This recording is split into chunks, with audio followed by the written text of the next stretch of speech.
अध्याय 401 से 405। नमस्कार, आप कहानी में खो जाएं उससे पहले चैनल को सब्सक्राइब करें और नोटिफिकेशन ऑन करें। धन्यवाद। देवताओं के विरुद्ध अध्याय 401 शर्त। आप ऑडियो बुक्स 108 देख रहे हैं।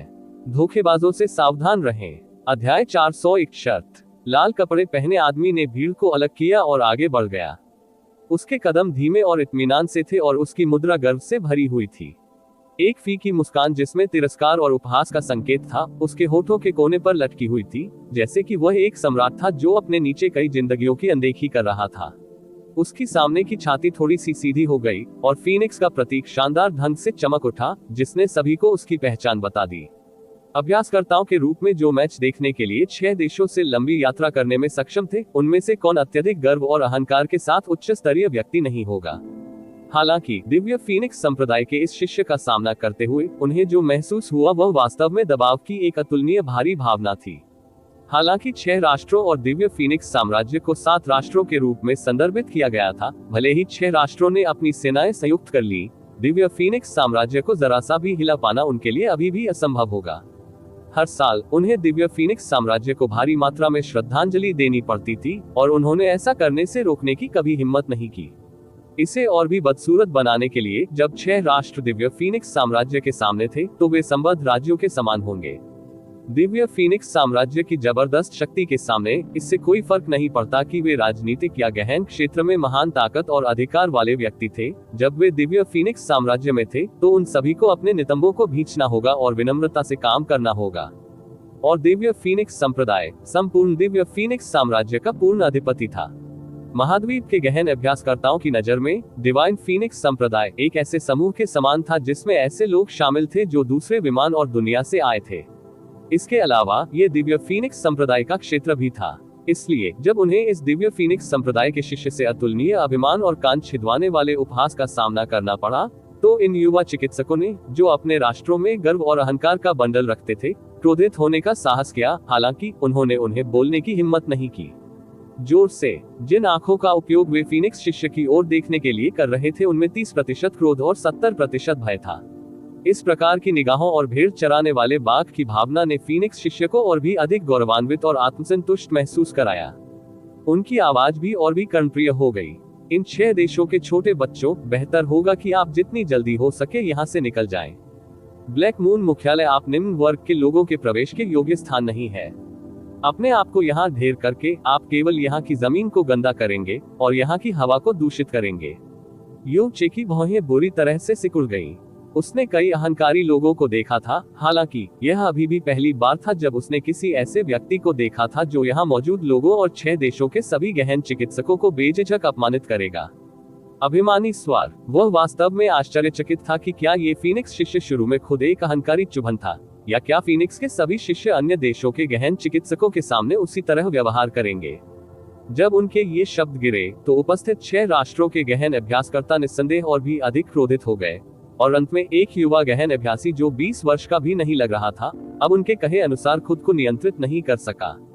उग्रता से, तुम किस लिए इतने अहंकारी हो रहे हो? प्रत्येक संप्रदाय के शिष्यों के पास मजबूत और कमजोर का अपना अपना भेद होता है।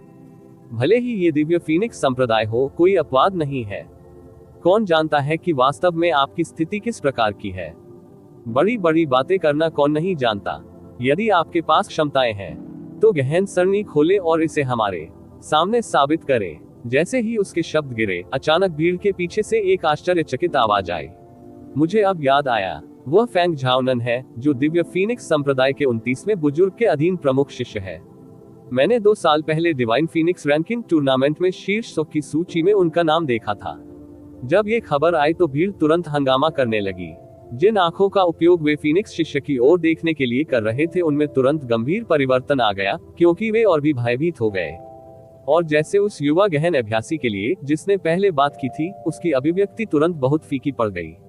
वह न केवल दिव्य फीनिक्स संप्रदाय का शिष्य था, वह एक वरिष्ठ वर्ग के व्यक्ति का प्रमुख शिष्य भी था। Divine Phoenix nation ranking tournament में उन्हें शीर्ष 100 में स्थान दिया गया था।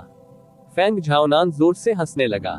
हा, मैंने कभी उम्मीद नहीं की थी कि इन छोटे देशों के आप गहन अभ्यासकर्ताओं के बीच वास्तव में कोई है जो मेरे महान नाम फेंग झाओनान को भी जानता है।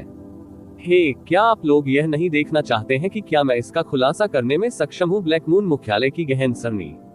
फिर मैं आप सभी को अपनी आंखें खोलने के लिए कहूंगा और ध्यान से मेरे दिव्य फीनिक्स संप्रदाय के शिष्यों और आपके छोटे राष्ट्रों के कचरे के बीच अंतर को देखूंगा। टलना। फेंग झाओनन 3 कदम आगे बढ़े और एक गहन समूह के सामने खड़े हो गए। उसने बहुत ही सहजता से मुद्रा बनाते हुए आलस्य से कहा, अच्छा होगा कि आप सभी अपनी आंखें खोल लें और अब ध्यान से देखें। जब उसके शब्द गिरे तो फीनिक्स की लपटें तेजी से उसकी हथेली के शीर्ष पर जल उठी और फिर वह सामने के गहन समूह की ओर तेजी से टकराए। तुरंत फीनिक्स की सारी गहन ऊर्जा पूरी तरह से गहन सरणी द्वारा ले ली गई। लगभग एक ही पल में क्रिस्टल स्तंभ पर लाल, नारंगी और पीले रंग एक साथ चमक उठे। चकाचौंध कर देने वाली रोशनी बढ़ती रही और उसने तेजी से हरे रंग को रोशन कर दिया। फिर भी वह रुकी नहीं, बल्कि घटती दर से बढ़ती रही। अंत में नीले रंग की चमक भी बमुश्किल प्रकाश में आए और लगभग 3 सेकंड तक बने रहने के बाद ही सारी चमक फीकी पड़ गई। गहन सरणी तेज गति से घूमती है और फिर एक स्थानांतरण द्वार का आकार धीरे धीरे बनता है। दरवाजे का रंग नीला था और फेंग झाओनान का शरीर भी नीली चमक की परत से ढका हुआ था, जिसका मतलब था कि इस नीले रंग के ट्रांसफर गेट में केवल फेंग झाओनान ही प्रवेश कर सकता था। हरा ब्लैक मून मुख्यालय में प्रवेश के अधिकार का प्रतिनिधित्व करता है और इस रंग का मतलब ये भी है कि इस रंग के सभी लोग ब्लैक मून मर्चेंट गिल्ड की नजर में पूर्ण प्रतिभाशाली होंगे। फेंग झाओनन के पास न केवल ब्लैक मून मुख्यालय में प्रवेश करने की योग्यता थी, वह नीला था, जो हरे रंग से एक स्तर अधिक था। ये निर्णय दर्शाता है कि ब्लैक मून मर्चेंट गिल्ड द्वारा निर्धारित मानकों में वह प्रतिभाओं में एक प्रतिभाशाली व्यक्ति था। 6 देशों के सभी गहन अभ्यासकर्ता अवाक रह गए और उनमें से प्रत्येक के चेहरे लाल हो रहे थे। फेंग झाओनन ने अपना हाथ पीछे खींच लिया और उसकी आंखों में आत्मसंतुष्टि का भाव झलक गया। हालांकि उनका व्यवहार पहले की तरह ही अनौपचारिक था और फिर उन्होंने बहुत सहजता से कहा, मन, ये सिर्फ एक आकस्मिक झटका था, लेकिन यह अभी भी स्वीकार्य है। छोटे देशों का कचरा, क्या तुम्हें पता है इस नीले रंग का मतलब क्या है? टीएस, चलो इसके बारे में भूल जाओ, क्योंकि ब्लैक मून मर्चेंट गिल्ड के तीसरे और चौथे स्तर को तो छोड़ ही दें, आप सभी अपने पूरे जीवन काल में केवल सबसे बुनियादी पहले और दूसरे स्तर में ही प्रवेश की इच्छा कर पाते हैं।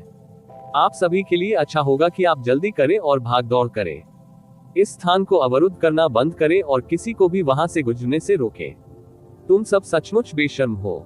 ऐसा कहने के बाद बेहद तुच्छ आंखों से उसने 6 देशों के उग्र गहन अभ्यासकर्ताओं पर एक नजर डाली, बेतहाशा हंसा और सामने के ट्रांसफर गेट की ओर चल दिया। जैसे ही उसका अगला पैर उसमें पड़ने ही वाला था, उसके पीछे से भीड़ में से एक अत्यंत तिरस्कारपूर्ण आवाज सुनाई दी। और यहाँ मैं सोच रहा था कि दिव्य फीनिक्स संप्रदाय के बुजुर्ग का एक प्रमुख शिष्य कितना सक्षम था। ऐसा लगता है कि यह वास्तव में बहुत ज्यादा नहीं है, लेकिन आपका अहंकार आपकी ताकत से अनगिनत गुना अधिक है। जब ये शब्द आए तो पूरी भीड़ में तुरंत हंगामा मच गया, क्योंकि वे एक के बाद एक बोलने वाले की ओर देखने लगे। फेंग झाओनन के कदम रुक गए और उनका पूरा शरीर धीरे धीरे पीछे की ओर मुड़ गया। उसकी नजर युनचे पर पड़ी और उसकी गहन शक्ति का लापरवाही से निरीक्षण करने के बाद उसके चेहरे पर एक अत्यंत तिरस्कारपूर्ण भाव प्रकट हुआ। जो व्यक्ति पहले बोला था, क्या वह आप ही थे? जो व्यक्ति पहले बोला था, वह वास्तव में युनचे था। युनचे ऐसा व्यक्ति नहीं था जो अपने लिए बहुत अधिक परेशानियां पैदा करने को तैयार था, लेकिन उससे भी अधिक वह ऐसा व्यक्ति नहीं था जो चुपचाप उपहास करने को तैयार था। फेंग झाओनान का पिछला उपहास 6 देशों के सभी गहन चिकित्सकों के प्रति था और इसमें स्वाभाविक रूप से वह भी शामिल था, लेकिन यह अभी भी गौण था। युनचे निश्चित रूप से उस चीज को सहन करने में असमर्थ था जब उससे भी अधिक अहंकारी कोई उसके ठीक सामने खड़ा था। फेंग झाओनन की तरह फेंग झाओनान की प्रभावशाली आभा स्वाभाविक रूप से आश्चर्यजनक थी। हालांकि युनचे उसकी प्रभावशाली आभा से कैसे प्रभावित हो सकता था?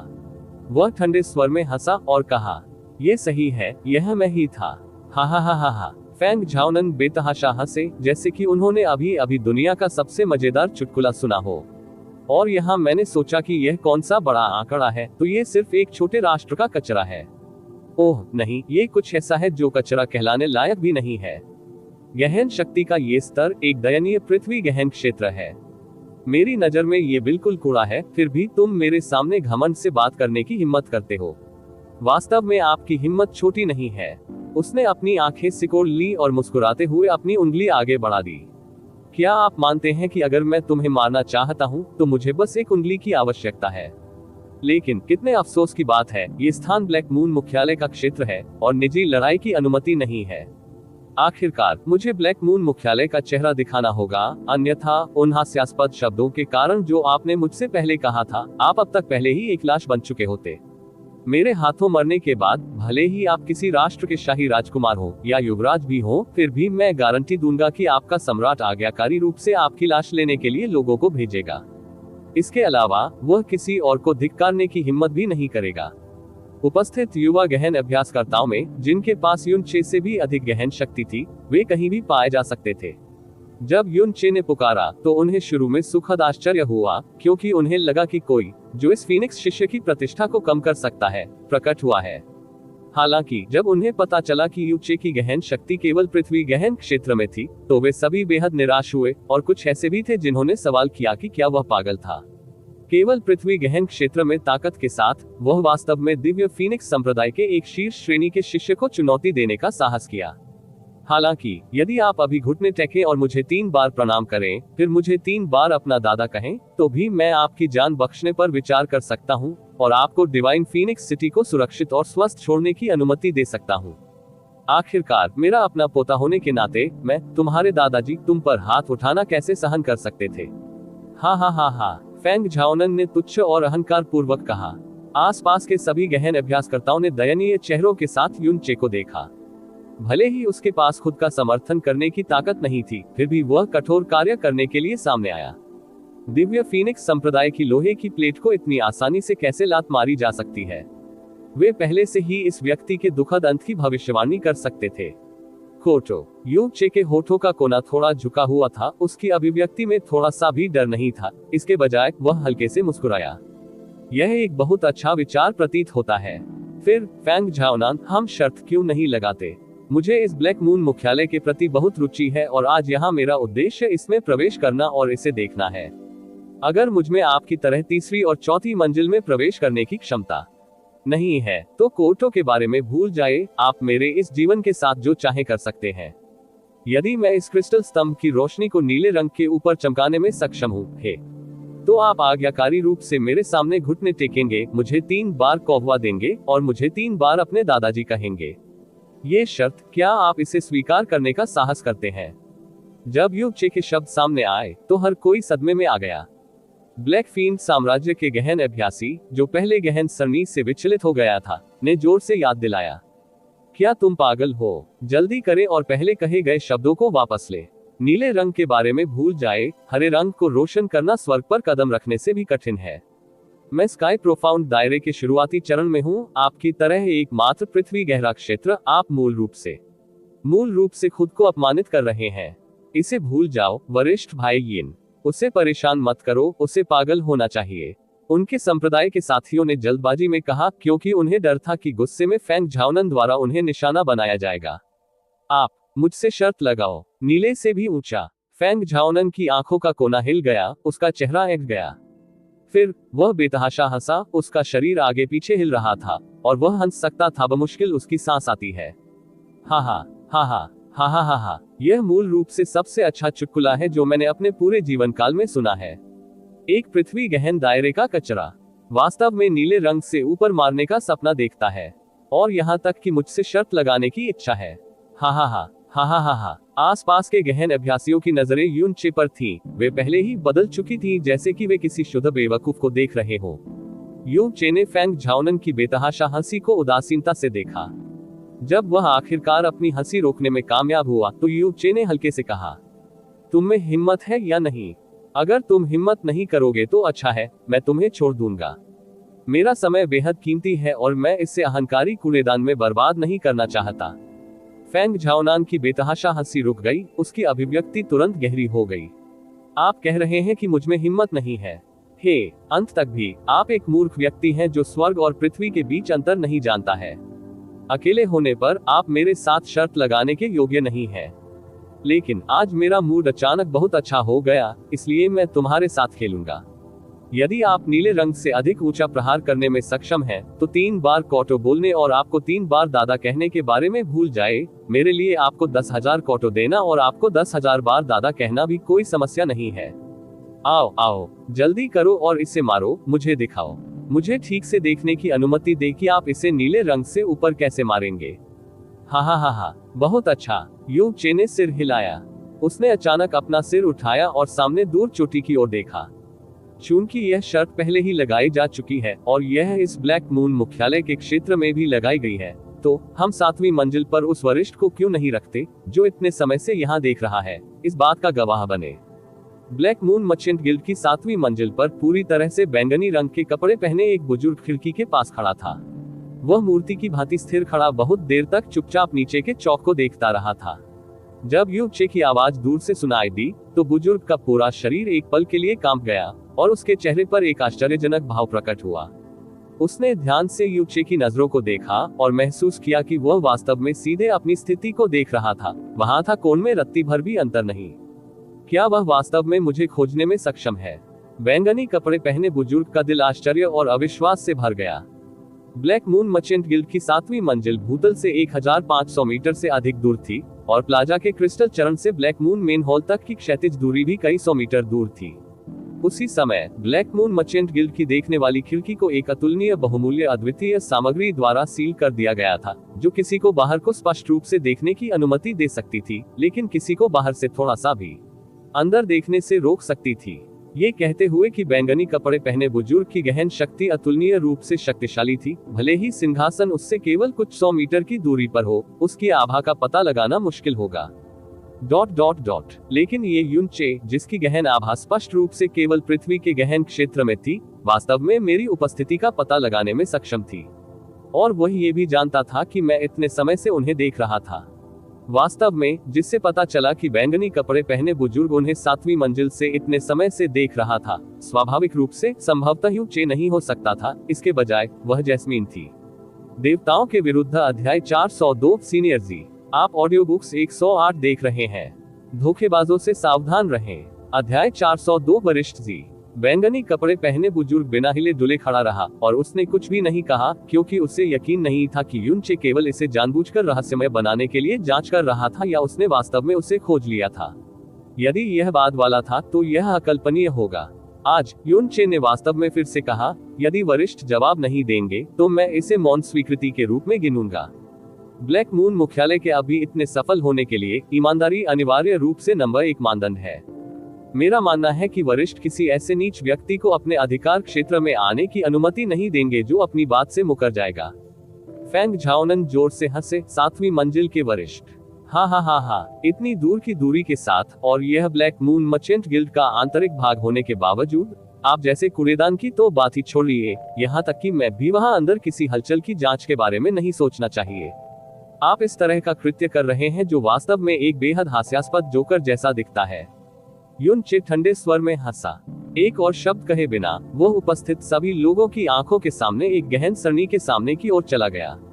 वह पहले से ही मोटे तौर पर समझ गया था कि यह क्रिस्टल स्टेशन प्रतिभा के लिए मानक है, किसी की हड्डियों की उम्र और शक्ति की डिग्री, केवल किसी की गहन ताकत का स्तर नहीं। यदि यह इस मानक के अनुसार था तो चाहे कुछ भी हो, उसे इस फैंग झाओनन से अधिक मजबूत होना चाहिए। युन चे ने दोनों हाथ फैलाए और अपनी ऊर्जा इकट्ठी की।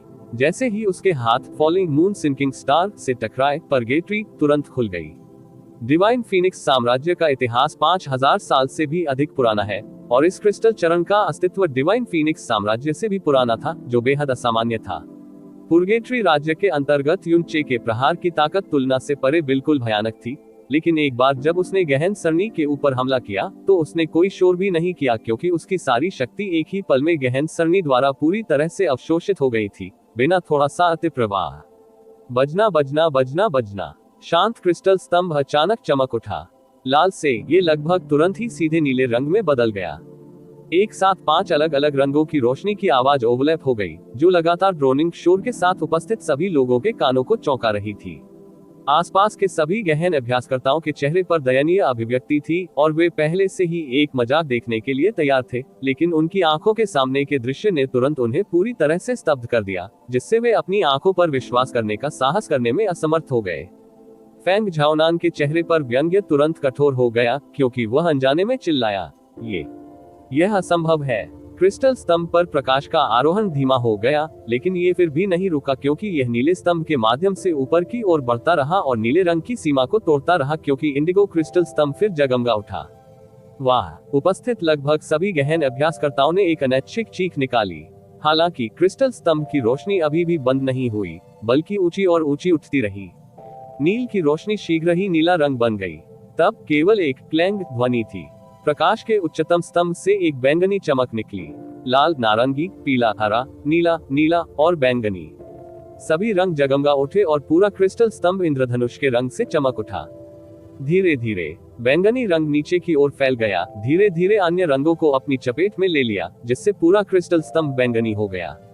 बैंगनी रंग पूरे 10 सांसों तक बरकरार रहा, फिर धीरे धीरे बिखर गया। युनचे के सामने गहन सरणी तेज गति से घूमती है और फिर धीरे धीरे एक बैंगनी रंग के स्थानांतरण द्वार का आकार बनता है।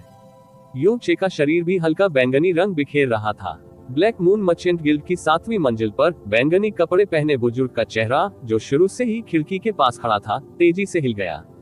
उसकी नजर युनचे पर टिकी रही और काफी देर हो गई जब तक उसने धीरे से कुछ शब्द नहीं बोले। पृथ्वी का गहन क्षेत्र अकल्पनीय, ये ग्रेड युनचे की अपेक्षाओं से भी परे था।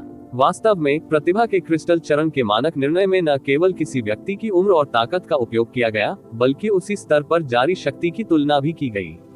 युनचे की गहरी ताकत अर्थ प्रोफाउंड दायरे के अंतिम चरणों में थी, फिर भी वह मध्य चरण के सम्राट प्रोफाउंड के बराबर ताकत जारी कर सकता था। यह उसका वर्तमान में सबसे मजबूत था और यह कहा जा सकता है कि पूरे प्रोफाउंड स्काई महाद्वीप में कोई भी उस तक नहीं पहुंच सका। आसपास के सभी गहन अभ्यासकर्ता मौके पर स्तब्ध थे। ब्लैक फील्ड नेशन के रैंकिंग टूर्नामेंट में शीर्ष 50वें स्थान पर रहने वाला एक गहन अभ्यासकर्ता केवल पीले रंग को ही हरा सकता था। फेंग झाओनन दिव्य फीनिक्स संप्रदाय के भीतर एक बुजुर्ग रैंक वाले व्यक्ति के प्रमुख शिष्य थे और उनका नीला ग्रेड ऐसा था कि वे अपने पूरे जीवन काल में भी कभी भी पहुंचने की उम्मीद नहीं कर सकते थे। फिर भी यह व्यक्ति, जो स्पष्ट रूप से पृथ्वी गहन क्षेत्र में था, ने वास्तव में भ्रामक, अवास्तविक बैंगनी रंग को नष्ट कर दिया। इसका मतलब ये था कि ब्लैक मून मर्चेंट गिल्ड के फैसले के आधार पर उनकी योग्यता संपूर्ण योग्यता में सबसे ऊपर थी। गहन आकाश महाद्वीप, यद्यपि बैंगनी और नीले रंग के बीच नील का स्तर था, ये दो स्तरों में असमानता का प्रतिनिधित्व नहीं करता था, बल्कि अंतर दो पूर्ण स्तरों, दो संपूर्ण विश्वों का था। पीले रंग के ग्रेड के सामने नीले रंग के ग्रेड का एक उत्कृष्ट अस्तित्व था जिसके शिखर को कोई नहीं देख सकता था, लेकिन बैंगनी रंग के ग्रेड के सामने यह पूरी तरह से कचरा था। असंभव, असंभव। गहन सरणी के साथ अवश्य ही कोई समस्या होगी। असंभव। बैंगनी रंग की चमक को घूरते हुए, जो अभी तक बिखरी नहीं थी, फेंग झाओनन का पूरा शरीर हिल गया। डिवाइन फीनिक्स सिटी में जन्मे वह बैंगनी रंग के ग्रेड का क्या मतलब है, इस पर उपस्थित सभी लोगों की तुलना में अधिक स्पष्ट थे, क्योंकि दिव्य फीनिक्स संप्रदाय के गहन अभ्यासकर्ताओं की इस पीढ़ी के भीतर केवल एक व्यक्ति ने बैंगनी रंग का ग्रेड निकाला था। यहाँ तक कि नील भी दुर्लभ था। चाहे कुछ भी हो, वह ये स्वीकार करने में असमर्थ था कि अन्य 6 राष्ट्रों में से एकमात्र पृथ्वी गहन क्षेत्र कोई ऐसा व्यक्ति जो मूल रूप से उसकी आंखों में देखने लायक भी नहीं था। उसने वास्तव में किंवदंतियों के बैंगनी रंग को नष्ट कर दिया था। भले ही उसने धीरे से बुदबुदाया था कि गहन सरणी के साथ कोई समस्या होगी, वह उपस्थित सभी लोगों की तुलना में और भी अधिक स्पष्ट था कि गहन सरणी के साथ कोई समस्या होना बिल्कुल असंभव था। यह अफवाह थी कि ये 32 गहन सरणी संप्रभु गहन क्षेत्र के एक सम्राट द्वारा बनाई गई थी और ये दिव्य फीनिक्स साम्राज्य से भी लंबे समय तक अस्तित्व में थी। उस पर संभावित समस्या कैसे प्रकट हो सकती है? युनचे ने पलटकर फेंग झाओनन का सामना किया और मंद मंद हंसे। फेंग झाओनन, परिणाम अब सामने है। आपको हमारे द्वारा पहले लगाई गई शर्त नहीं भूलनी चाहिए थी, है ना? तो फिर आप वहां किस लिए खड़े हैं? तुमने घुटने टेककर अपने दादाजी को प्रणाम क्यों नहीं किया? आप फेंग झाओनन का रंग बिल्कुल काला हो गया। अब से पहले, भले ही उसे पीट पीट कर मार डाला गया हो, उसे कभी विश्वास नहीं हुआ कि एकमात्र महत्वहीन अर्थ प्रोफाउंड क्षेत्र नीले, या यहाँ तक कि पौराणिक बैंगनी से भी ऊंचे स्तर पर हमला करेगा। दैवीय फीनिक्स संप्रदाय के एक उच्च कोटि के शिष्य की तो बात ही छोड़िए, भले ही वह एक सामान्य व्यक्ति ही क्यों न हो, किसी के लिए घुटनों के बल झुककर प्रणाम करने और यहाँ तक कि दादाजी को पुकारने के अपमान को स्वीकार करना असंभव था। अन्यथा वह जीवन भर यह अपमानजनक कलंक झेलता रहेगा। आप केवल पृथ्वी गहन क्षेत्र का एक कचरा हैं, आप बैंगनी को कैसे नष्ट कर सकते हैं? फेंग झाओनन ने दांत पीसते हुए कहा, स्पष्ट रूप से गहन सरणी के साथ कोई समस्या है, या हो सकता है कि आपने किसी प्रकार की चाल का उपयोग किया हो। मुझे डिवाइन फीनिक्स संप्रदाय के फेंग झाओनन को आपके लिए घुटने टेकने के लिए प्रेरित करना बस स्वर्ग जितना बड़ा एक मजाक है। हाँ हाँ, युन चे ने उपहास किया। दिव्य फीनिक्स संप्रदाय को दुनिया में नंबर 1 संप्रदाय के रूप में जाना जाता है। इसकी शक्ति और ताकत हर जगह प्रभावशाली मानी जाती है और लोगों को निराश कर देगी। मैंने कभी यह उम्मीद नहीं की थी कि यह शिष्य न केवल विश्वास से परे कृपालु और बिना किसी निष्ठा के अहंकारी है, बल्कि वह वास्तव में एक नीच व्यक्ति है जो अपने शब्दों से मुकर जाएगा। इससे व्यक्ति सचमुच बहुत निराश हो जाता है। हालांकि आप अपने दांव से पीछे नहीं हट सकते, क्योंकि यहाँ उपस्थित सभी मित्र निजी गवाह हैं। यदि आपको वास्तव में अपने दयनीय चेहरे की परवाह नहीं है, तो आप अपने पैरों के पीछे अपनी पूंछ रखकर बहुत दूर निकल सकते हैं। लेकिन मैं नहीं जानता कि क्या होगा अगर यह खबर पूरे शहर में फैल जाए और आपके संप्रदाय के कानों से होकर गुजर जाए और उन्हें पता चल जाए कि आपने अन्य 6 राष्ट्रों के गहन चिकित्सकों की उपस्थिति के सामने अपने संप्रदाय का चेहरा खो दिया है। ब्लैक मून मर्चेंट गिल्ड के क्षेत्र में मुझे आश्चर्य है कि क्या वे आपको दिव्य फीनिक्स संप्रदाय से निष्कासित कर देंगे। ओह नहीं, दिव्य फीनिक्स संप्रदाय का सबसे बड़ा निषेध उनकी वंशावली है, इसलिए वे कभी भी किसी शिष्य को नहीं निकालेंगे। मुझे लगता है कि वे सीधे कुछ घर की सफाई करेंगे। जब फेंग झाओनान पहले आए थे, तो आसपास की श्रद्धापूर्ण निगाहों ने उनके पूरे शरीर को अविश्वसनीय रूप से आनंददायक महसूस कराया था। लेकिन अब आसपास की निगाहें उसके पूरे शरीर में खंजर की तरह चुभ रही थी। अगर वह यू चे के साथ अकेला होता, तो वह बिना किसी हिचकिचाहट के यू चे को मार डालता। किसी तीसरे व्यक्ति को इसके बारे में पता भी नहीं चलता। हालांकि यह न केवल ब्लैक मून मर्चेंट गिल्ड का क्षेत्र था, बल्कि यहाँ गवाह के रूप में 10,000 से अधिक लोग भी थे। यह उनके जीवन में पहली बार था कि उन्हें इतनी कठिन परिस्थिति में मजबूर होना पड़ा था। इसमें मेरे भव्य और शक्तिशाली दिव्य फीनिक्स संप्रदाय की पीढ़ी केवल एक व्यक्ति ने बैंगनी रंग पर प्रहार किया है। आप जैसा पृथ्वी गहन क्षेत्र का कचरा बैंगनी रंग पर प्रहार करने में कैसे सक्षम हो सकता है? स्पष्ट रूप से गहन सरणी के साथ एक समस्या है। मुझे घुटने टेकने के लिए आपके पास क्या योग्यता है? कोई भी कभी भी इस परिणाम को स्वीकार नहीं करेगा। आप वास्तव में मुझे डराने के लिए मेरे संप्रदाय के नाम का भी उपयोग कर रहे हैं। हा, बिल्कुल हास्यास्पद। दहाड़ते हुए फेंग झाओनान जोर से हंसे, लेकिन ये स्पष्ट था कि उन्हें अपने आखिरी कुछ शब्दों पर भरोसा नहीं था। इस समय ऊपर से अचानक एक बुजुर्ग आवाज आई। दिव्य फीनिक्स संप्रदाय के छोटे कनिष्ठ, आपके अहंकार ने पहले आपको परेशानी में डाल दिया था, फिर भी आप ये स्वीकार करने को तैयार नहीं हैं कि आप अपना दांव हार गए हैं और इसके बजाय मेरे ब्लैक मून की गहन सरणी पर सवाल उठा रहे हैं। मुझे डर है कि अगर यह आपके गुरु फेंग यूनजी स्वयं होते, तो उनमें भी इस प्रकार का साहस नहीं होता। यह आवाज बिल्कुल भी गूंजने वाली नहीं थी, लेकिन हर शब्द ऐसा लग रहा था मानो पहाड़ आत्मा पर जोर से वार कर रहे हो। आवाज के मालिक की खेती का स्तर बिल्कुल अकल्पनीय था। फेंग झाओनान ने ब्लैक मून मर्चेंट गिल्ड की 7वीं मंजिल की ओर अपना सिर उठाया। उसके चेहरे पर गहरा सदमा और डर दिख रहा था। उसने जल्दी से कहा, ये सीनियर जी है। सीनियर जी, कृपया अपना गुस्सा शांत करें। इस जूनियर का ब्लैक मून मर्चेंट गिल्ड पर सवाल उठाने का बिल्कुल भी इरादा नहीं है। नहीं, तो फिर क्या मेरी सुनने की क्षमता में कोई समस्या थी? बुजुर्ग आवाज ने जोर से पूछा। फेंग झाओनान का चेहरा तुरंत राख हो गया और उसने बहुत देर तक बोलने की हिम्मत नहीं की। दिव्य फीनिक्स संप्रदाय का एक उच्च कोटि का शिष्य वास्तव में इस वृद्ध आवाज के मालिक से इस हद तक डरा हुआ था। युन चे के दिल में थोड़ा झटका लगा। उसने अपना सिर उठाया और बोला, जूनियर सीनियर को उसके उचित शब्दों के लिए धन्यवाद देता है। ईमानदारी मेरे ब्लैक मून मर्चेंट गिल्ड का नंबर 1 सिद्धांत है और हम उन घृणित लोगों को देखना बर्दाश्त नहीं कर सकते जो अपने शब्दों से पीछे हटते हैं। हालांकि ये कनिष्ठ अंततः एक दिव्य फीनिक्स संप्रदाय का शिष्य है। यदि वह नीचे जाता है और झुकता है, तो यह अत्यंत अपमानजनक होगा, जो पूरे दिव्य फीनिक्स संप्रदाय के लिए बेहद अनुचित होगा। आपके लिए इससे थोड़ा सा भी लाभ नहीं होता है, इसलिए आपको समय रहते वापस खड़े हो जाना चाहिए। वरिष्ठ का शिक्षण सही है, युन चे ने खुशी से कहा। जूनियर अपनी नजरें नहीं हटा सका, जिसने नीचे देखा और हम सभी 6 देशों के गहन अभ्यासकर्ताओं का अपमान किया। यही कारण है कि मैं चाहता था कि वह इसे थोड़ा और याद रखे। जैसे ही वह फेंग झाओनान की ओर मुड़ा और मुस्कुराते हुए बोला, उसकी अभिव्यक्ति भद्दी हो गई। ब्लैक मून मर्चेंट गिल्ड का ये वरिष्ठ पहले ही आपके स्थान पर दया की गुहार लगा चुका है, इसलिए निश्चित रूप से मुझे इस वरिष्ठ की प्रतिष्ठा का सम्मान करना होगा। यह आपका सर, अब फर्श पर दस्तक देने की जरूरत नहीं है। दादाजी, आपको भी फोन करने की जरूरत नहीं है। लेकिन अगर आप ऐसे ही चले गए, तो क्या ये दांव व्यर्थ नहीं गया? हम अन्य 6 राष्ट्रों के गहन अभ्यासी भी आपके द्वारा मुफ्त में डांटे गए होंगे। इस प्रकार बेहतर होगा कि आप कुछ पीछे छोड़ दें। एमेन। यू चे ने अपनी ठुड्डी को एक हाथ से सहारा दिया, क्योंकि उसकी आंखें छोटी हो गई थी। जबकि उसने फेंग झाओनान के पूरे शरीर का आकार देखा था, आपने जो कपड़े पहने हैं वे वास्तव में खराब नहीं है, इसे उतारो और मुझे दे दो। सीनियर, इस जूनियर का अनुरोध बहुत ज्यादा नहीं है ना? वृद्ध की आवाज प्रसारित हुई। फीनिक्स रोब एक दिव्य फीनिक्स संप्रदाय के शिष्य की पहचान है। संप्रदाय के बाहर का कोई भी व्यक्ति इसकी नकल करने की हिम्मत नहीं करेगा और इससे भी अधिक इसे पहनने की हिम्मत नहीं करेगा। हालांकि मुझे नहीं पता कि आप फीनिक्स रोब का उपयोग किस लिए करेंगे, आपकी शर्त की तुलना में ये काफी दयालु है। डिवाइन फीनिक्स संप्रदाय के छोटे कनिष्ठ दूसरे पक्ष ने आपको पहले ही बड़ी रियायत दे दी है, क्या आपको कोई अन्य आपत्ति है?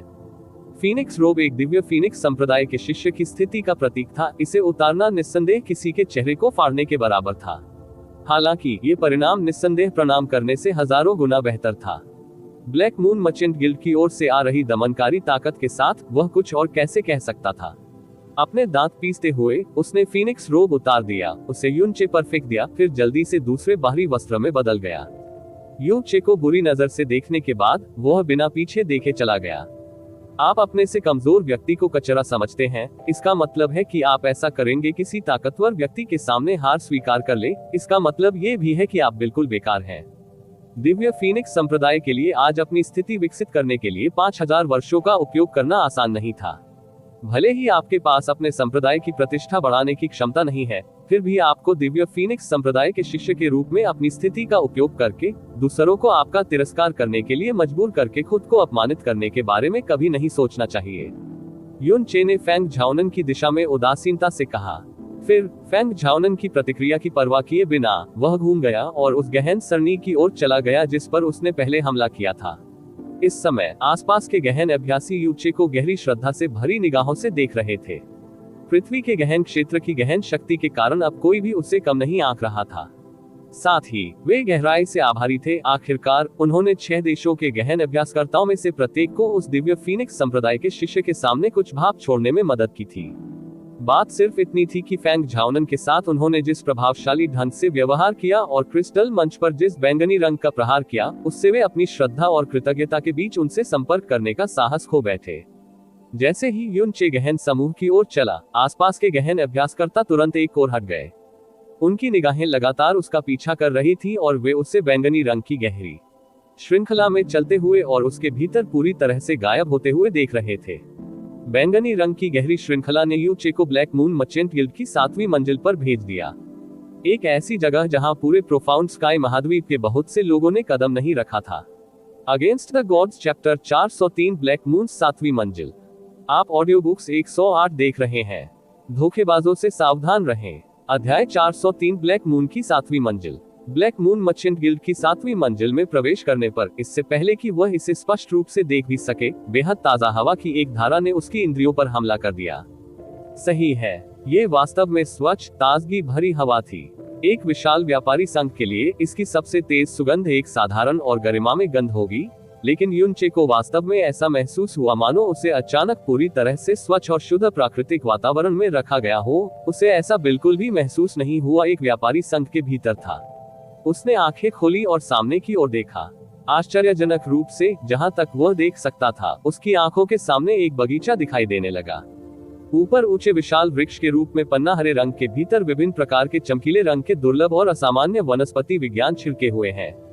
बहती जलधारा बीच बीच में आड़ी तिरछी बहती हुई बहते पानी की निरंतर बड़बड़ाहट को अपने साथ लाती है। युन चे की चेतना में तुरंत एक चकित कर देने वाला विचार उभरा।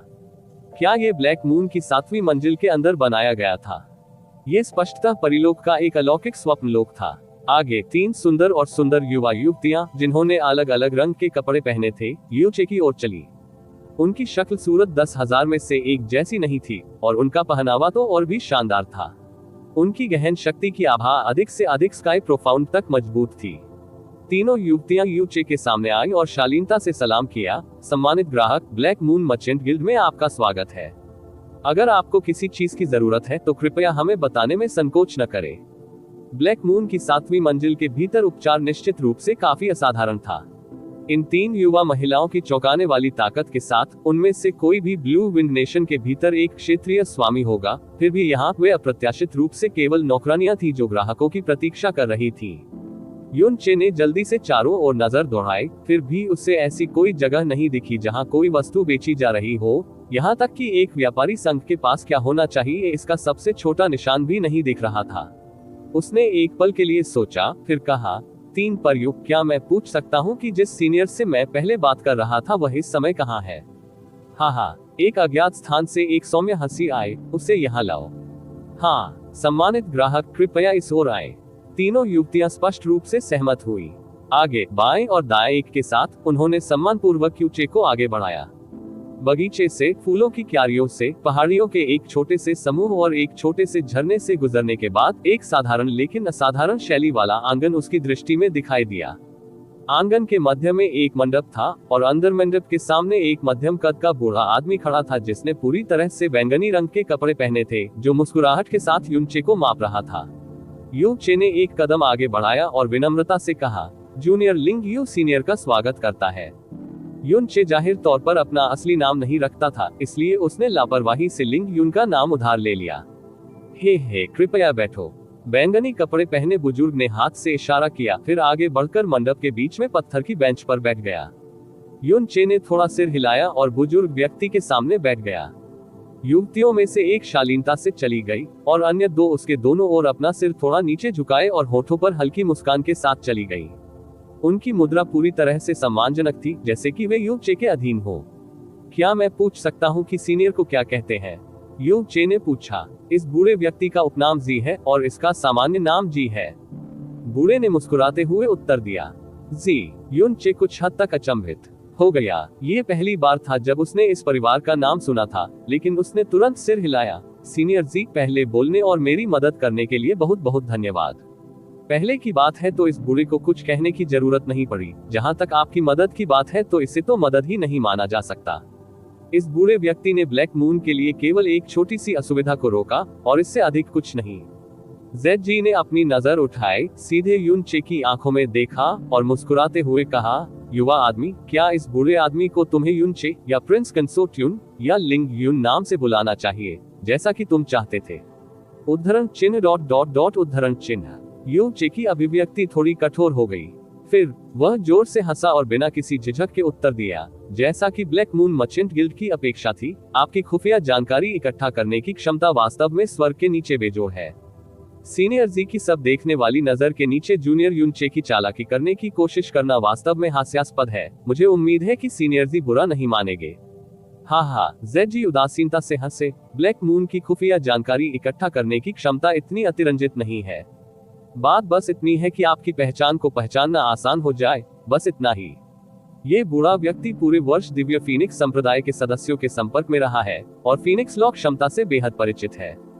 भले ही आपने इसे दबाने की पूरी कोशिश की, फिर भी यह बूढ़ा व्यक्ति आपके शरीर से थोड़ी सी फीनिक्स आभा का पता लगा सकता है। और डिवाइन फीनिक्स संप्रदाय के बाहर फीनिक्स वंश का एकमात्र व्यक्ति ब्लू विंड नेशन का प्रिंस कंसोर्ट यून है। वह युवती जो चली गई थी, पहले से तैयार चाय लेकर वापस लौट आए। चाय की खुशबू हर जगह फैल गई। इसे सूंघते ही यूनचे की मानसिक स्थिति शांत हो गई। हालांकि वह वास्तव में चाय के बारे में बहुत कुछ नहीं समझता था, फिर भी वह जानता था कि इस चाय का मूल्य बहुत अधिक होना चाहिए। उसने चाय का कप उठाया, एक छोटा कॉर्क पिया और प्रशंसा की, अच्छी चाय। सीनियर की बातें सुनने के बाद ऐसा लगता है कि इस जूनियर के लिए अपनी पहचान छुपाने के बारे में सोचना नामुमकिन होगा। आपने इसे बर्फ की गहन ऊर्जा से छुपाया है, जब तक कि उन्होंने सावधानीपूर्वक आपकी जांच नहीं की। मुझे डर है कि एक दिव्य फीनिक्स संप्रदाय के बुजुर्ग भी आपकी फीनिक्स लॉ क्षमता को महसूस नहीं करेंगे। जेड जी मुस्कुराए, आपने मेरे काले चंद्रमा की गहन श्रृंखला पर बैंगनी क्रिस्टल को रोशन किया था, इसलिए ये भी कहा जा सकता है कि आपकी जन्मजात प्रतिभा सार्वभौमिक रूप से चौंकाने वाली है। इससे पहले इस बूढ़े व्यक्ति ने अपना सारा ध्यान आप पर केंद्रित किया था, अन्यथा मैं आपकी फीनिक्स लॉ क्षमता का पता नहीं लगा पाता। हालांकि इस बूढ़े व्यक्ति को ऐसा नहीं लगता कि आप बड़ी मेहनत से अपनी पहचान छिपा रहे हैं, अन्यथा आपने उस दिव्य फीनिक्स संप्रदाय के कनिष्ठ पर कोई ध्यान नहीं दिया होता, फिर उस क्रिस्टल मंच पर अपनी सहज प्रतिभा को भी अनर्गल रूप से प्रकट किया होता। उद्धरण चिन्ह। जैसी कि ब्लैक मून मर्चेंट गिल्ड की 7वीं मंजिल के मास्टर से अपेक्षा की गई थी, आपकी अंतर्दृष्टि बोधगम्य है। यूचे ने ईमानदारी से प्रशंसा की। ब्लैक मून की 7वीं मंजिल पर इस जेड जी ने जिन लोगों से संपर्क किया, वे प्रोफाउंड स्काई महाद्वीप के सभी प्रकार के शिखर स्तर के व्यक्ति थे।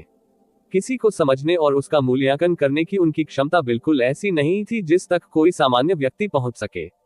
उन्होंने हल्के ढंग से कहा, इस जूनियर को पहले पूरे साल दूसरों द्वारा शिकार किया गया था और लंबे समय से हर जगह से बचने और छिपने से थक गया है। आधे महीने के बाद जूनियर का मुकाबला डिवाइन फीनिक्स संप्रदाय से होगा। चूंकि यह मामला है, इस आधे महीने के भीतर मुझे डर से कांपने और अत्यधिक सतर्क रहने की वास्तव में कोई आवश्यकता नहीं है। द्वारा ध्यान नहीं दिया जा रहा है। डिवाइन फीनिक्स सैक निश्चित रूप से सबसे अच्छा परिदृश्य है, लेकिन अगर मुझ पर ध्यान भी दिया जाए तो भी इससे वास्तव में कोई फर्क नहीं पड़ेगा। अगर मैं हर चीज के बारे में सतर्क था तो क्या इसका मतलब यह नहीं होगा कि मैं दिव्य फीनिक्स संप्रदाय से डरता था? यू चे ने एक घूंट में चाय को कप में सूखा दिया। दिव्य फीनिक्स संप्रदाय के बारे में बात करते समय उनकी अभिव्यक्ति में थोड़ा भी डर नहीं था। इस तरह के साहस ने जेड को मन ही मन उसकी प्रशंसा करने पर मजबूर कर दिया। उन्होंने अपना अनुमोदन प्रकट करते हुए सिर हिलाया। 2 साल पहले जब आपने अपने फीनिक्स वंश और अस्तित्व का खुलासा किया था, तब डिवाइन फीनिक्स संप्रदाय ने सक्रिय रूप से आपकी तलाश करने के लिए वास्तव में इतनी परवाह क्यों नहीं की? इसका कारण यह है कि डिवाइन फीनिक्स संप्रदाय की नजर में 6 में से प्रत्येक गहन अभ्यासी दिव्य फीनिक्स साम्राज्य के बाहर के राष्ट्र चींटियां हैं जो उन्हें देखने के लिए अयोग्य है। हालांकि आपके साथ कुछ देर बात करने के बाद इस बुरे व्यक्ति को अचानक ऐसा महसूस होता है कि ईश्वरीय फीनिक्स संप्रदाय को आपको अपमानित करने के कारण शायद बड़ी कीमत चुकानी पड़ सकती है। लेकिन अब ऐसा नहीं हो सकता। भले ही आप थोड़ा भी भयभीत नहीं हैं, लेकिन इसका मतलब यह नहीं है कि आप दिव्य फीनिक्स संप्रदाय की शक्ति का विरोध करने में सक्षम हैं। आपकी प्रतिभा बहुत ऊंची कही जा सकती है, लेकिन वह परिपक्व नहीं हुई है। हो सकता है कि आप दिव्य फीनिक्स संप्रदाय द्वारा कई बार की गई अपेक्षा से कहीं अधिक मजबूत हो, लेकिन फिर भी ये थोड़ा सा भी खतरनाक नहीं होगा। जूनियर इस बात से अच्छी तरह वाकिफ है। यू चे ने सिर हिलाया, फिर मुख्य कारण के बारे में बात करना शुरू किया कि वह आज यहाँ क्यों आया था। इस जूनियर के आज ब्लैक मून मर्चेंट गिल्ड में आने का कारण यह है कि यह जूनियर 2 चीजें और 2 खुफिया चीजें खरीदना चाहता है। लेकिन यून चे की नजर आसपास पर पड़ी, क्योंकि यह जगह वास्तव में चीजें बेचने वाली जगह नहीं लग रही थी।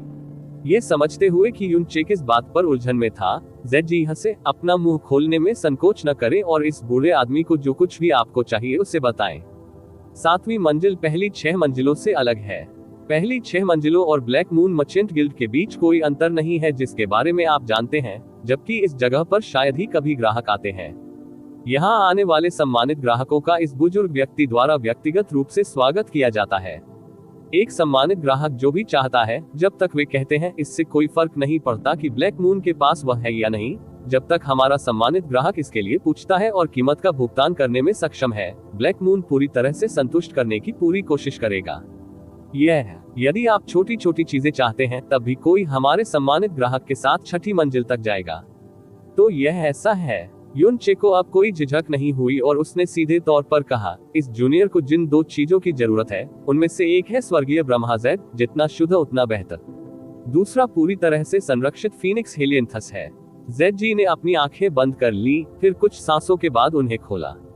उसने अपना हाथ बढ़ाकर अपनी उंगली पर बैंगनी जेड अंगूठी को हल्के से सहलाया, एक जेड बॉक्स निकाला जो ठंडी हवा छोड़ रहा था, और यू चे को दिखाया, ये सबसे बड़ा है और सभी स्वर्गीय ब्रह्मा का सबसे शुद्ध टुकड़ा भी है। ब्लैक मून के पास जेड है। एक युवा महिला आगे बढ़ी और धीरे से यून चे के सामने आई जेड केस रखा। सम्मानित ग्राहक कृपया देखें। यून चे ने अब संकोच नहीं किया और सीधे आई जेड केस खोल दिया। ठंडी फैली हुई धुंध के भीतर से यून चे ने पत्थर का एक हल्का टुकड़ा चांदी की रोशनी से चमकता हुआ देखा, जिसमें नसें थी जो रक्तरंजित लग रही थी। यू चे ने अपना बायां हाथ बढ़ाया। एक पल के अनुभव के बाद उन्होंने स्काई पॉइजन पल की धारणा के साथ इसकी शुद्धता को महसूस किया। ब्लैक मून मुख्यालय की चीजें स्वाभाविक रूप से नकली नहीं होंगी। यू चे ने तुरंत आई जेड केस बंद कर दिया और कहा, ठीक है, क्या मैं वरिष्ठ से कीमत बताने के लिए कह सकता हूँ? स्वर्गीय ब्रह्मा जेड प्रति 50 ग्राम 600 बैंगनी गहरे सिक्के हैं।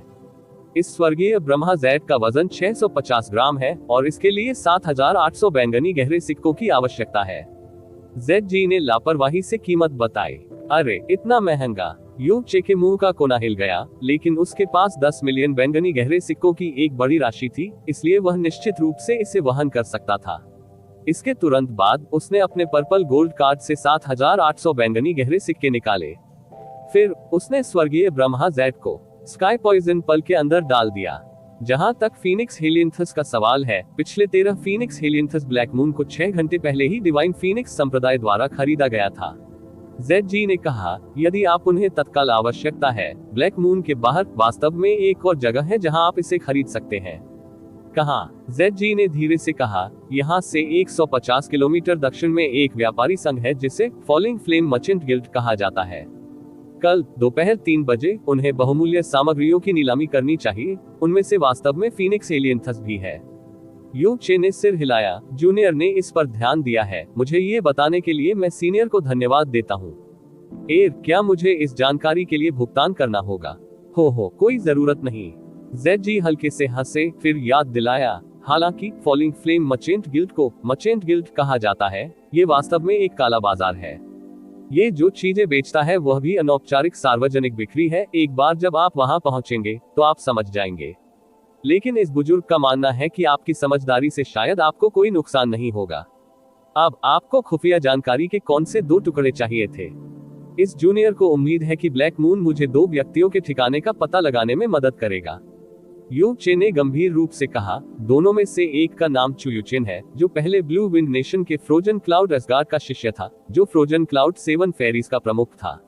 दूसरा है जिया युवानबा। यू चे ने जेड जी को दोनों के बारे में जितना विस्तार से बता सकता था बताया। जेड जी ने अपनी आंखें थोड़ी बंद कर ली, सब कुछ याद किया, फिर सिर हिलाते हुए कहा, यह बूढ़ा व्यक्ति व्यक्तिगत रूप से इन 2 लोगों पर खुफिया जानकारी के लिए लोगों को भेजेगा। केवल ब्लू विंड नेशन में ब्लैक मून का रिले नेटवर्क बहुत कम फैला हुआ है, इसलिए अल्पावधि में त्वरित समाचार की गारंटी देना कठिन होगा।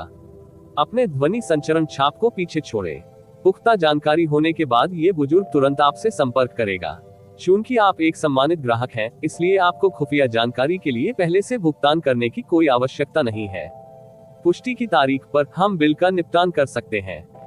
दोनों में से भले ही यह बूढ़ा आदमी जिया युवानबा के ठिकाने को नहीं जानता है, ये बूढ़ा आदमी उसके बारे में कुछ बातें जानता है और आपको 1 या 2 बातें बता सकता है। स्तब्ध होकर यू चे तुरंत उठ खड़ा हुआ। क्या आप युवानबा को जानते हैं? न केवल मैं उसे जानता हूँ, बल्कि डिवाइन फीनिक्स सिटी के कई लोग भी इस नाम को जानते हैं। जेड जी ने धीरे से कहा, उस समय उसका नाम वास्तव में थोड़े समय के लिए डिवाइन फीनिक्स सिटी के आधे हिस्से में गूंज गया था। वह एक पागल आदमी था, लेकिन कुछ ही समय बाद वह अचानक बिना किसी सुराग के गायब हो गया।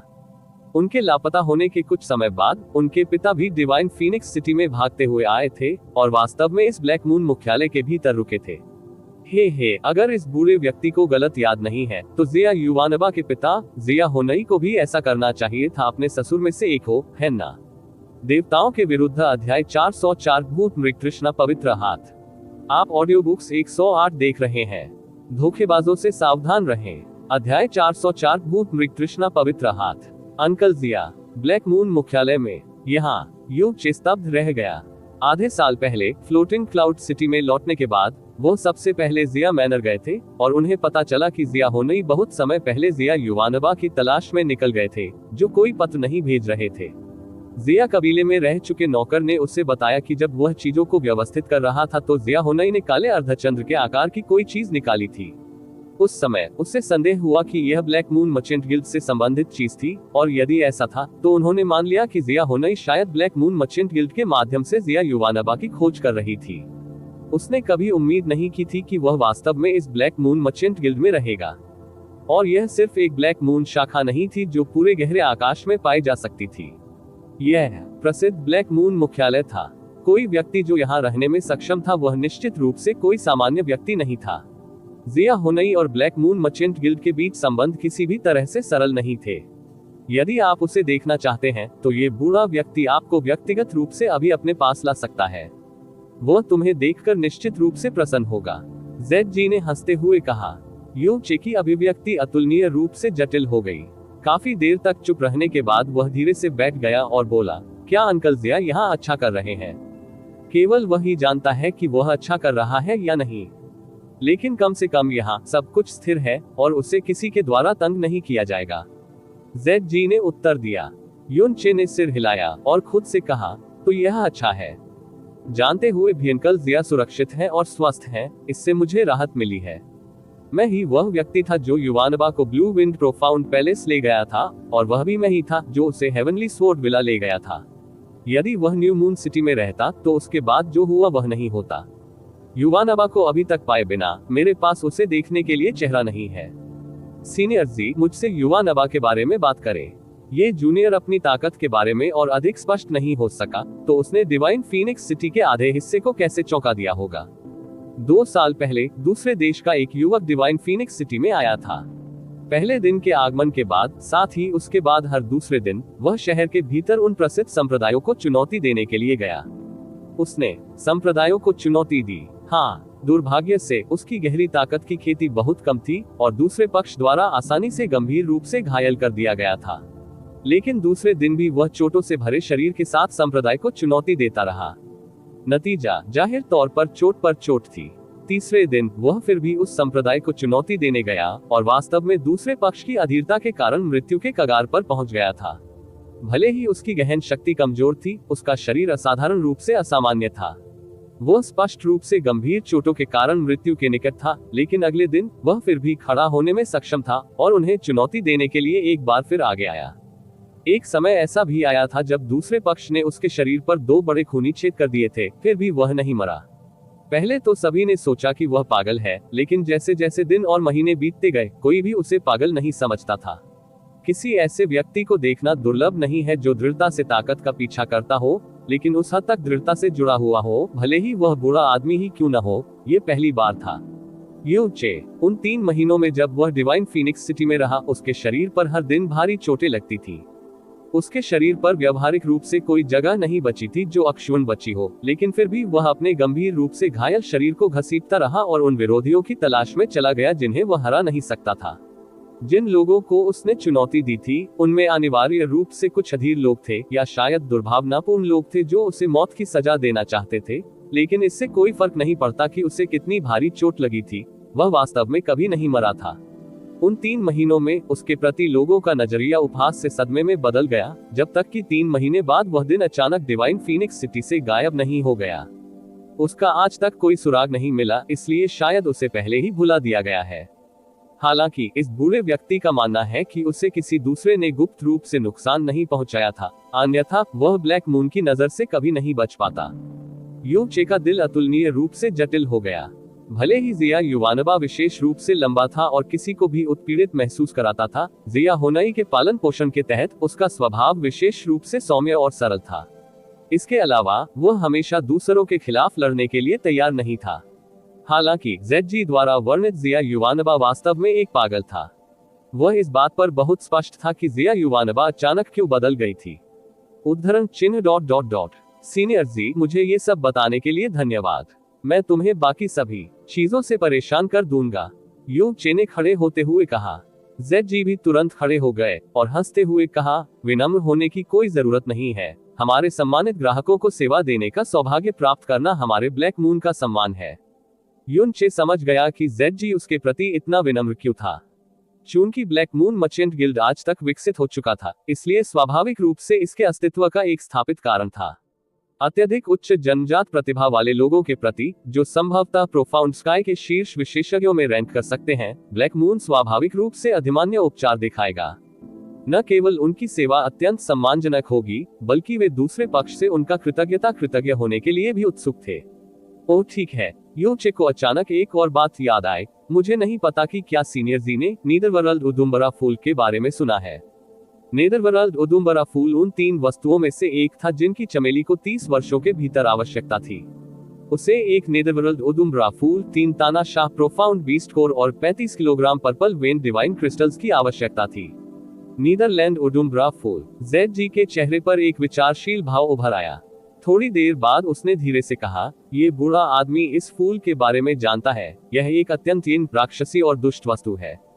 ये केवल अत्यंत दुष्ट स्थानों में ही उगता है और हर 24 साल में केवल एक बार खिलता है, फिर 3 दिन बाद मुरझा जाता है। ये फूल डरावना है, इसे छूना तो दूर, इसके करीब रहने से ही पाताल लोक की आभा किसी के शरीर पर आक्रमण कर सकती है और आत्मा को नुकसान पहुंचा सकती है। यदि प्रभाव हल्का होता तो यह व्यक्ति की चेतना खो देता, यदि भारी होता तो यह व्यक्ति को जीवित मृत व्यक्ति बना देता, यहाँ तक कि इतना कि व्यक्ति अपनी जान ही गंवा देता। इसके अलावा मैंने इस फूल के किसी सकारात्मक मूल्य के बारे में कभी नहीं सुना। तुम इस फूल की तलाश क्यों कर रहे हो? जूनियर के पास स्वाभाविक रूप से इसका एक विशेष उपयोग है। अगर सीनियर को पता है कि वह कहाँ है, तो मुझे अच्छा लगेगा अगर आप मुझे इसके बारे में भी सूचित करेंगे। जेड ने कुछ देर सोचा, फिर अपना सिर हिलाया। नेदरवर्ल्ड उडुम्बरा फूल का आखिरी लिखित रिकॉर्ड 1300 साल पहले का था। उसके बाद इसके बारे में कोई और लिखित लेख या अफवाहें नहीं थी। प्रोफाउंड स्काई महाद्वीप के भीतर मानव जाति लगातार बढ़ रही है। आजकल 1000 साल पहले की तुलना में लोगों की संख्या 4 गुना से भी अधिक है। परिणाम स्वरूप पूरे महाद्वीप की आंग ऊर्जा इनसे कहीं अधिक हो गई है। शायद नीदरलैंड का उदुम्बरा फूल इस प्रकार प्रोफाउंड स्काई महाद्वीप में विलुप्त हो गया है। उद्धरण चिन्ह ... मुझे ये बताने के लिए मैं सीनियर को धन्यवाद देता हूँ, ये जूनियर अपनी छुट्टी ले लेगा। ज़िया युवानवा से संबंधित कुछ समाचारों के बारे में अप्रत्याशित रूप से जानने के बाद भले ही इससे उसका मूड थोड़ा भारी हो गया, लेकिन कम से कम उसे कुछ हद तक आराम मिला।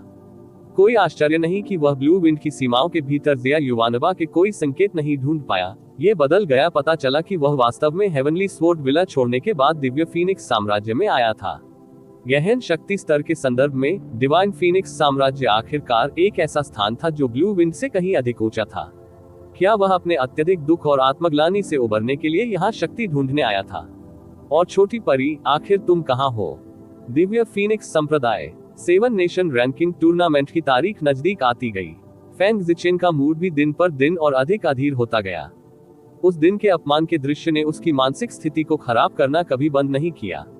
आखिरकार कल उसने फैंग जिमिंग को यून चे से संबंधित मामले के बारे में सूचित किया। वह और भी अधिक बेचैन हो गया था, क्योंकि उसने फैंग जिमिंग को जो बताया था वह कई महीने पहले हुई सच्चाई से जमीन आसमान अलग था।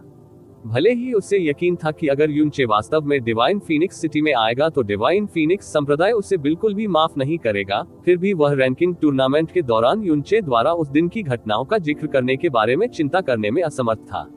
यदि उस दिन की घटनाओं को हजारों आंखों के सामने सार्वजनिक कर दिया जाता तो अपमान का कलंक न केवल उसकी आत्मा में अंकित हो जाता, बल्कि उसके चेहरे पर भी अंकित हो जाता। दरवाजा धक्का देकर खोला गया और चिलचिलाती गर्मी की लहर के साथ एक लंबा व्यक्ति अंदर आया। चिंतित फैंग जिचिंग तेजी से पीछे मुड़ा। जैसे ही वह क्रोधित होने वाला था, जब उसने देखा कि कौन अंदर आया है, तो उसका बढ़ता क्रोध घबरा गया और उसने झट से सामने से अभिवादन किया। ये बेटा शाही पिता का स्वागत करता है, आप उठ सकते हैं। फैंग हिंगकोंग ने अपना हाथ उठाया और सीधे मुद्दे पर आ गए। जिमिंग ने हमें कुछ महीने पहले ही ब्लू विंड नेशन में आपने जो अनुभव किया था उसके बारे में विस्तार से बताया है।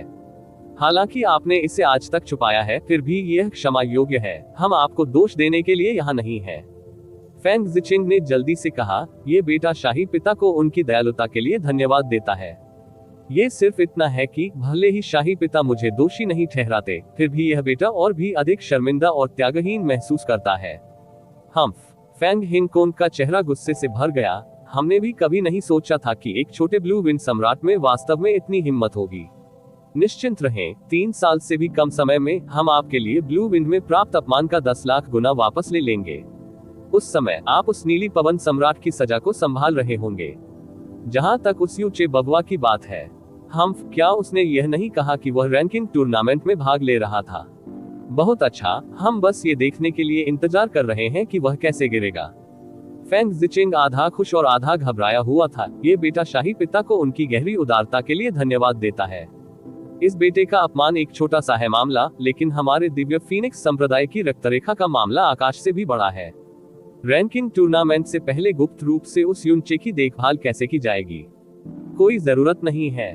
फैंग हिंगकोंग ने अपना हाथ घुमाया और अत्यधिक तिरस्कार में कहा, ब्लू विंड का एक छोटा सा गहन अभ्यासकर्ता गुप्त रूप से हमारे दिव्य फीनिक्स संप्रदाय द्वारा विशेष रूप से लक्षित होने के लिए कैसे उपयुक्त है? ये सीधे तौर पर हमारे दिव्य फीनिक्स संप्रदाय की स्थिति को कम कर रहा है। 7 नेशन रैंकिंग टूर्नामेंट हमेशा हमारे दिव्य फीनिक्स संप्रदाय का शो रहा है। अगर हंसी और संतुलन की भावना का कोई स्रोत नहीं है, तो ये काफी नीरस होगा। हम वास्तव में आशा करते हैं कि यह यूनचे समय आने पर थोड़ा रंग दिखा सकता है और हमें निराश नहीं करेगा।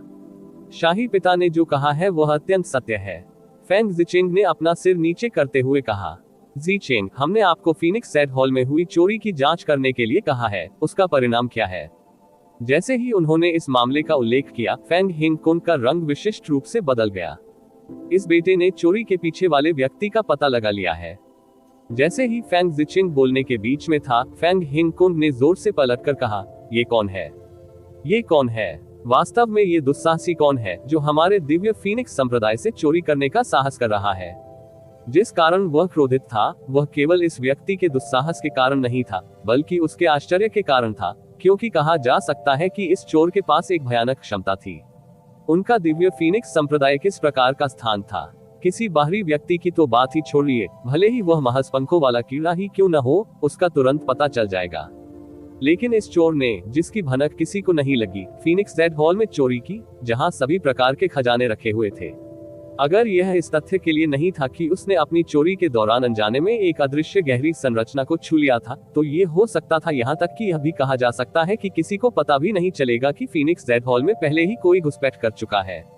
उससे और भी अधिक आश्चर्य हुआ कि चोर द्वारा गहन संरचना को सक्रिय करने के बाद, जिससे संप्रदाय के सभी विशेषज्ञ अधिक सतर्क हो गए, चोर वास्तव में असंख्य फीनिक्स विशेषज्ञों के भारी घेरे में जरा सी भी चोट के बिना चला गया था। इसके लिए भले ही वह एक वास्तविक अधिपति था, फिर भी इसे हासिल करना लगभग असंभव था। शाही पिता, कृपया अपना गुस्सा शांत करें।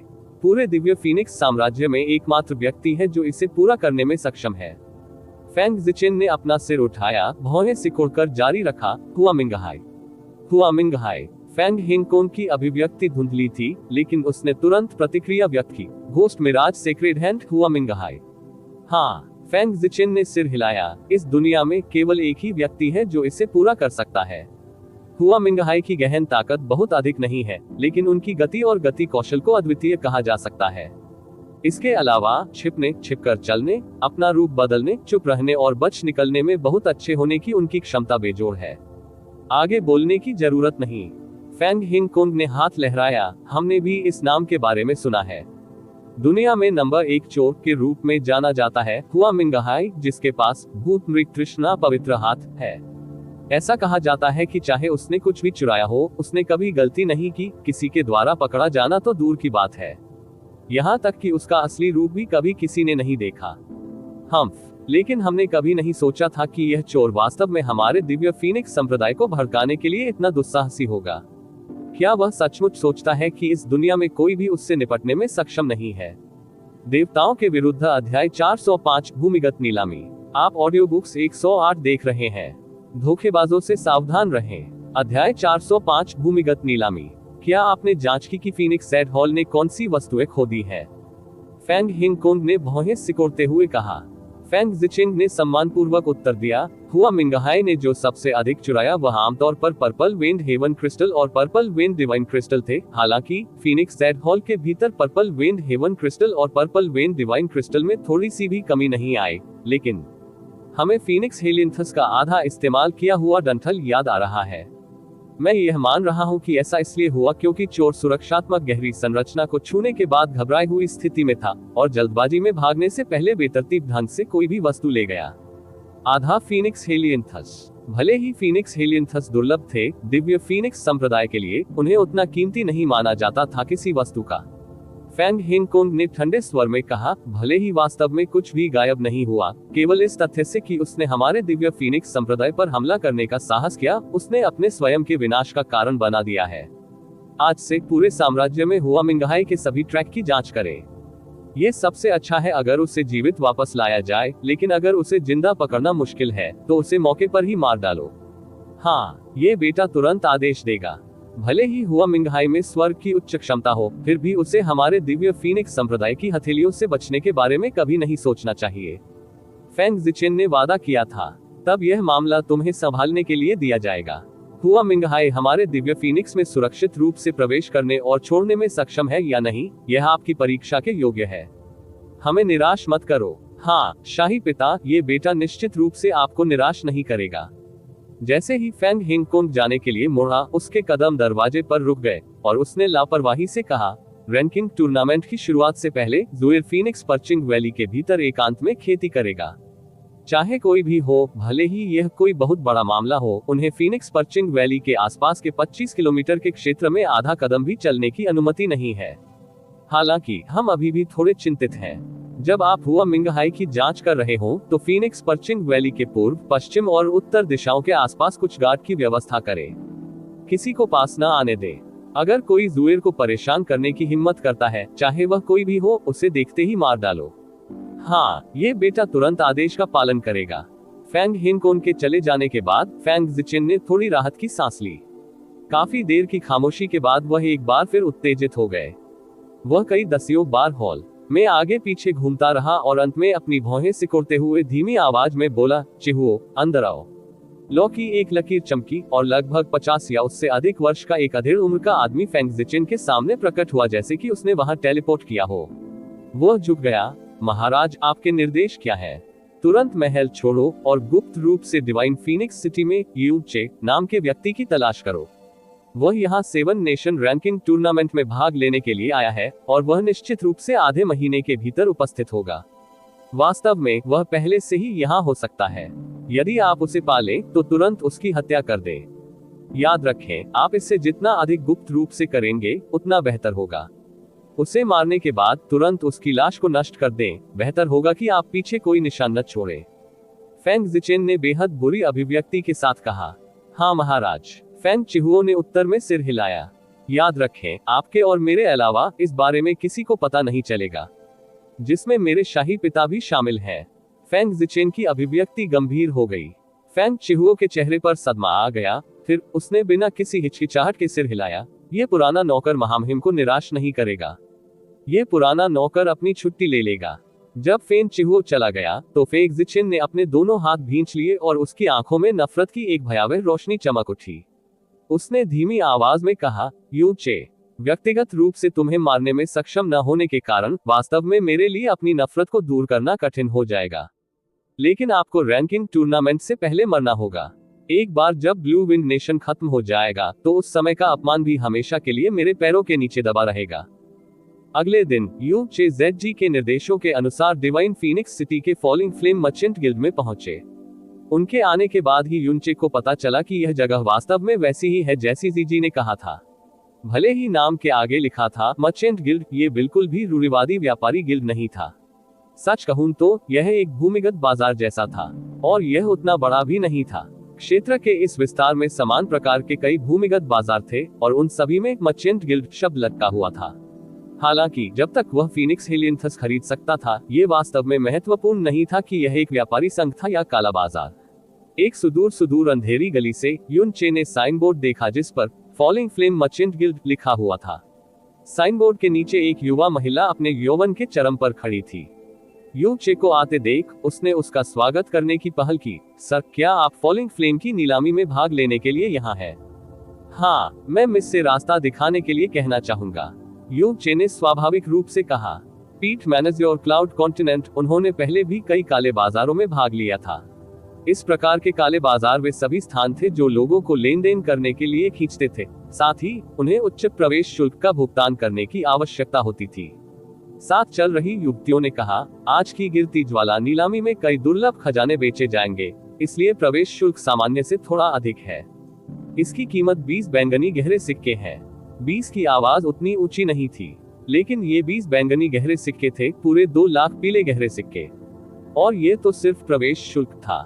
यू चे ने आगे कुछ नहीं कहा और खुशी खुशी 20 बैंगनी गहरे सिक्के उसे सौंप दिए। उसके सामने वाली युवती ने कभी सोचा भी नहीं होगा कि यू चे के सीने पर लाखों करोड़ों पीले गहरे सिक्के थे। सर, कृपया मेरा अनुसरण करें। युवती ने बैंगनी गहरे सिक्के स्वीकार किए, फिर यू चे को एक अंधेरी गली में ले आई। कई सड़कों पर कई मोड़ लेने के बाद वे एक गुप्त भूमिगत क्षेत्र में चले गए। वह चौड़ा नहीं था और वहां कुल 30 से 40 कुर्सियां ही थीं। इस समय लगभग 20 लोग तितर बितर होकर बैठे हुए थे।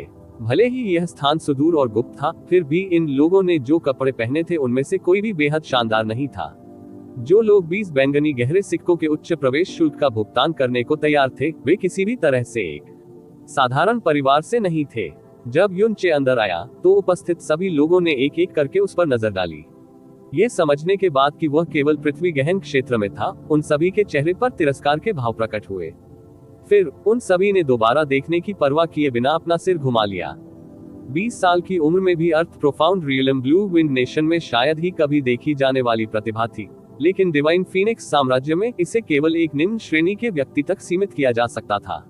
इन उच्च वर्ग के घमंडियों की नजर में यह उल्लेख करने लायक ही नहीं था। यू चे ने स्पष्ट रूप से यहाँ किसी पर ध्यान देने की जहमत नहीं उठाई, क्योंकि उसने बैठने के लिए जगह का चयन बेतरतीब ढंग से किया। यू चे के बाद कोई और अंदर नहीं आया। कुछ देर बाद एक आकर्षक आवाज आई, सर, हमने आपको काफी देर तक इंतजार कराया। एक छिपा हुआ दरवाजा खुला और एक सुविकसित सुंदर महिला धीरे धीरे बाहर निकली। उसके पीछे एक भूरे बालों वाला बुजुर्ग आदमी चल रहा था। महिला ने एक क्लोज फिटिंग काला परिधान पहना था, जिसमें उसकी हर इंच की आकृतियां दिखाई दे रही थी। उसकी खूबसूरत आंखें आड़ू के फूल की तरह थी, चमकदार और हल्की थी, क्योंकि वह उपस्थित सभी लोगों को देख रही थी और लगभग उनकी आत्माओं को चुरा रही थी। यो, मेरी छोटी क्यूई क्यूई, तुम अंततः यहाँ हो। मैं उत्सुकता से आपका इंतजार कर रहा था। नीले कपड़े पहने एक युवक खड़ा हो गया। उसकी निगाहें उस युवती पर टिकी हुई थी, जो उसकी ओर कामुक दृष्टि से देख रही थी। हे। महिला ने अपने होंठ ढांक लिए और हंसी, फिर आकर्षक ढंग से कहा, सर गोंगसुन हमेशा इतने अधीर रहते हैं। ये सभी से वादा करता है कि आज का खजाना किसी को निराश नहीं करेगा। सर, आप सभी को अपनी आंखें चौड़ी करनी चाहिए और मुझे ठीक से देखना चाहिए। एक बार जब हम बोली लगाना शुरू कर दें तो कभी दया न दिखाएं। ओह ठीक है महोदय, जो पहली बार आए हैं, यह विनम्र व्यक्ति जियोक्यूई फॉलिंग फ्लेम नीलामी के मेजबान है। तुम्हें भविष्य में अक्सर आना होगा और मुझसे मिलने आओगे, ठीक है। इस जियोक्यूई महिला के शब्द चुलबुले थे और उसकी मुद्रा आकर्षक थी। हालांकि उपस्थित पुरुष अभी भी उदासीन दिख रहे थे, उनकी उंगलियां लड़खड़ा रही थी और उन्होंने चुपके से लार टपका दी। अगर किसी को उन लोगों के बारे में बोलना था जो वास्तव में पहले की तरह शांत थे, तो वह केवल यूचे ही होंगे, क्योंकि उनकी दो पत्नियों और इस जादूगरनी के बीच अंतर बहुत बड़ा था। उसने न तो उसकी पुरुष प्रवृत्ति को जगाया, न ही उसकी कोई दिलचस्पी जगाई। क्या इस स्वामी ने पहले कभी छोटी क्यूई को निराश किया है? सर गोंगसुन नामक युवक ने जियाओ क्यूई को वासना से देखा। मुझे नहीं पता कि क्या आप छोटे क्यूई आज नीलामी के लिए रखे गए खजानों में से एक है। यदि हाँ, तो भले ही इस स्वामी को अपनी सारी संपत्ति खोनी पड़े, फिर भी वह खुशी से खरीदारी करेगा। हे सर गोंगसुन बहुत बुरे हैं। जियो क्यूई ने अपना मुंह ढकने के लिए अपना हाथ बढ़ाया और सर गोंगसन पर एक बेहद चुलबुली नजर डाली, जिससे सीधे तौर पर उनका पूरा शरीर शिथिल हो गया। यू चे के दिल में 10,000 घास मिट्टी के घोड़े सर पर दौड़ रहे थे।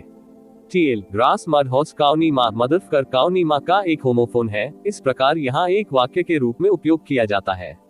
यह आजकल एक कटबोली भाषा के रूप में विकसित हो गया है। नीलामी अंततः विषय पर वापस आ गई। जियो क्यूई ने गहरे हरे रंग का जेड केस बढ़ाया। उसके पीछे बुजुर्ग आदमी जेड केस पर दोनों हाथ जोड़कर उसकी आकर्षक आंखें उपस्थित सभी लोगों को चकित कर गईं। उसने हंसते हुए कहा, इस जेड मामले में 2 पर्पल क्रिस्टल जेड मैरो हैं, जिनमें एक विशाल बैंगनी क्रिस्टल खदान का शुद्धतम सार शामिल है। यदि आप गहरे जहाज को चलाने के लिए एक का उपयोग करते हैं, तो एक बैंगनी क्रिस्टल जेड मैरो 200 घंटों के लिए 50,000 किलोग्राम गहरे जहाज को ईंधन दे सकता है। यदि आप इसे आध्यात्मिक चेतना के साथ एक हथियार में मिलाते हैं, तो ये हथियार की बुद्धिमत्ता को बहुत बढ़ा सकता है। आप जानते हैं, पर्पल क्रिस्टल जेड मैरो किसी हथियार की आध्यात्मिक चेतना को बढ़ा सकता है। यू चे का दिल अचानक हिल गया। उनका ड्रैगन फोर्ट बिल्कुल आध्यात्मिक चेतना वाला सम्राट प्रोफाउंड वेपन था, लेकिन इसकी बुद्धि उतनी ऊंची नहीं थी। वर्तमान में यह तभी स्वचालित रूप से वापस आ सकता है जब यह उसके हाथ से छूट जाए, और यदि यह क्रोधित हो तो ड्रैगन की चीख निकाल सकता है। यदि उसके पास एक मजबूत आध्यात्मिक चेतना होती, तो उसे निस्संदेह एक बड़ा लाभ मिलता। वह केवल फीनिक्स हेलियंथस के लिए आया था और उसने कभी नहीं सोचा था कि वह इस पर्पल क्रिस्टल जेड मैरो से टकराएगा। भले ही यह भूमिगत नीलामी छोटी थी, लेकिन इसमें बेची गई चीजें बेहद उल्लेखनीय थी। इसमें कोई आश्चर्य नहीं कि प्रवेश शुल्क इतना अधिक था। ओह, ये वास्तव में पर्पल क्रिस्टल जेड मैरो है। गोंसन उपनाम वाले उस युवक ने उत्साहित अभिव्यक्ति प्रकट की। ये स्वामी काफी समय से इस वस्तु की तलाश कर रहा था। मैंने कभी नहीं सोचा था कि छोटी क्यूई के हाथ में यह है, और यह उनमें से 2 भी है, जैसे मेरी छोटी क्यूई से अपेक्षा। जल्दी बोलो, इन 2 पर्पल क्रिस्टल जेड मैरोज की सबसे कम कीमत क्या है? जैसे ही जियो क्यूई ने जेड केस को पकड़ा, उसकी आकर्षक आंखें पतली दरारों में सिमट गईं। 600 बैंगनी गहरे सिक्के। सर गोंसन को पर्पल क्रिस्टल जेड मैरो की कीमत समझनी चाहिए, इसलिए इस कीमत को महंगा नहीं माना जाना चाहिए, है ना? 600 एमेन, ये कीमत वास्तव में उदार है। गोंसन नाम का युवक मुस्कुराया, फिर अपने आसपास की ओर मुट्ठियां कसते हुए आधा मोड़ लिया। दोस्तों, यह विनम्र व्यक्ति पवित्र तलवार संप्रदाय का गोंसन यू है। मुझे अपनी प्यारी तलवार की आध्यात्मिक चेतना को बढ़ाने के लिए इस पर्पल क्रिस्टल जेड मैरो की तत्काल आवश्यकता है, और काश कि यहाँ का प्रत्येक मित्र इतना उदार हो कि इस विनम्र व्यक्ति को ये प्राप्त करने की अनुमति दे सके। एक बार जब शब्द पवित्र तलवार संप्रदाय के गोंगसुन यू सामने आए, तो घटनास्थल पर कई लोगों के भाव तुरंत बदल गए। और उनके खिलाफ बोली लगाने के विचार भी तुरंत दूर हो गए। पवित्र तलवार संप्रदाय की तुलना दिव्य फीनिक्स संप्रदाय से नहीं की जा सकती, लेकिन ये दिव्य फीनिक्स साम्राज्य के भीतर प्रसिद्ध संप्रदायों में से एक था और एक ऐसा स्वामी था जिसे दिव्य फीनिक्स शहर के भीतर उकसाया नहीं जाना चाहिए। और यह गोंगसुनगी वर्तमान पवित्र तलवार संप्रदाय मास्टर का सबसे छोटा बेटा भी था।